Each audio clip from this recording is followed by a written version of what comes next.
It's late. I am tired. It feels like all I do is fight. But I want to talk tonight about white privilege, specifically white male privilege. I know I am a white woman. I have a lot of privilege. But I also know what it was like at my age. I'm in my late 60s. I remember what things used to be like. We had to struggle for so much.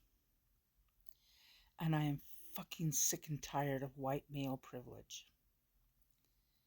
White male privilege that says they have control over you.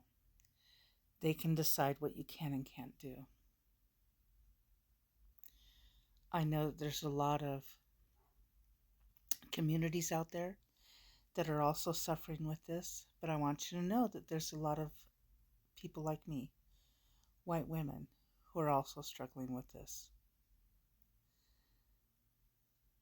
They can keep you alive after you die so that you can be used as an incubator so that your baby can be harvested when your body starts to rot. When you start rotting and decomposing, they'll take the baby out, but they've used you as an incubator. That worked well. This baby has no viable chance of life. If it even lives, it will be a lump at best. That's not what his mother wanted for him. It's not what his father or his grandparents or his aunts and uncles and cousins. Nobody wants that for him, but white male privilege does. Because they care about life. They care so much about life. But will they lift a finger to help the family take care of these medical bills that are increased because of keeping this woman alive? Not alive. Keeping her body functioning to get this baby here? Will they help the medical bills that this baby is going to incur? Will they offer money to this family to feed and clothe and house and take care of this child?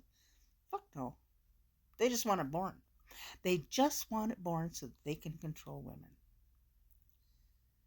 I remember when I was a stay-at-home mom in the 80s, and I would go to the store, and I would try to write a check.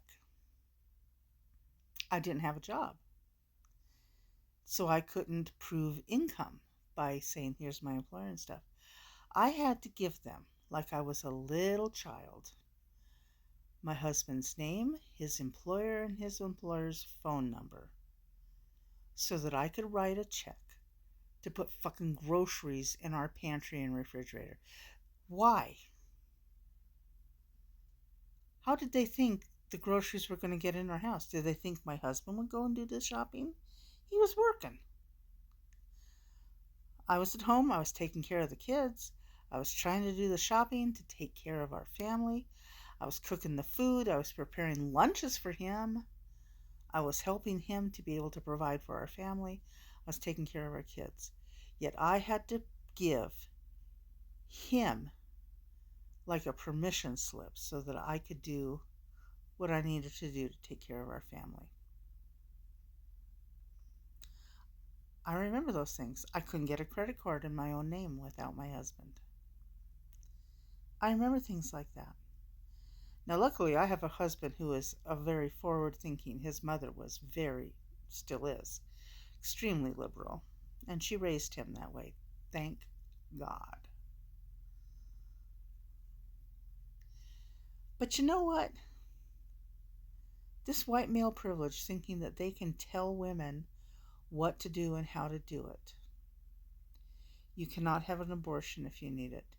If you miscarry, you cannot have an D&C, which may leave you septic and may die.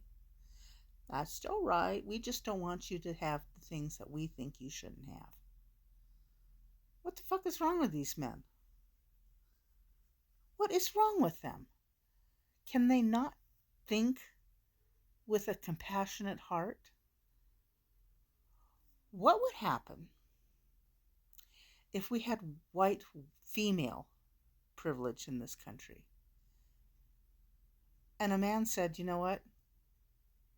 I'm getting older. I have high blood pressure. I have high cholesterol.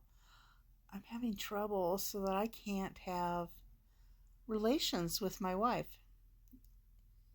And we punish them for that. What would happen if, with white female privilege, we made men who decided they didn't want to have kids sit in a room and masturbate all day so that they could provide semen so that we could impregnate the women who did want children? What if we made men accountable for their actions? If you get a woman pregnant, you legally must provide her this amount of money.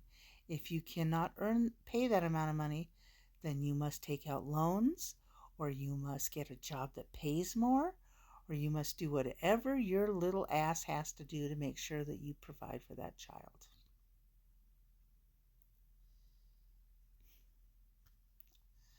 I'm just saying, if the roles were reversed, men would be out of their ever-living minds. Women deserve respect. And I don't care if you're a dyed-in-the-wool, old-fashioned, men are the head of the household Christian. You treat a woman, your wife, your daughters, as your property, you're going to find that you have an enemy in your own house. Nobody's your property. You do not have the right to beat your wife. You do not have the right to rape your wife. You do not have the right to tell your wife what to do and how to do it. That's called abuse. You stupid idiots. That's called abuse. And for those of you who follow Christianity, you show me. You show me in the Bible where it says a man can abuse his wife and children, particularly his female children. Now, I know Christians are great at sexually abusing little girls, young teenage girls. Don't wear something sleeveless because we can't control ourselves around us when we see your bare shoulders. That's fucked. Most rapes and child abuses happen within the Christian community in the guise of a Christian leader or a Christian person who is a man, who is your counselor or your leader or your pastor or your youth leader or your bishop or your whatever. That's where most of this happens. I don't see a flux of trans people and drag queens going out and sexually abusing women and children. No, it's the Christians. It's the Christians. Because they want to control everything. And what a world we would have if they did. And you're getting a glimpse of it now. Stand up, speak out. Make sure that your voice is heard. Remember that old saying? Evil wins when good men say nothing. So say nothing and see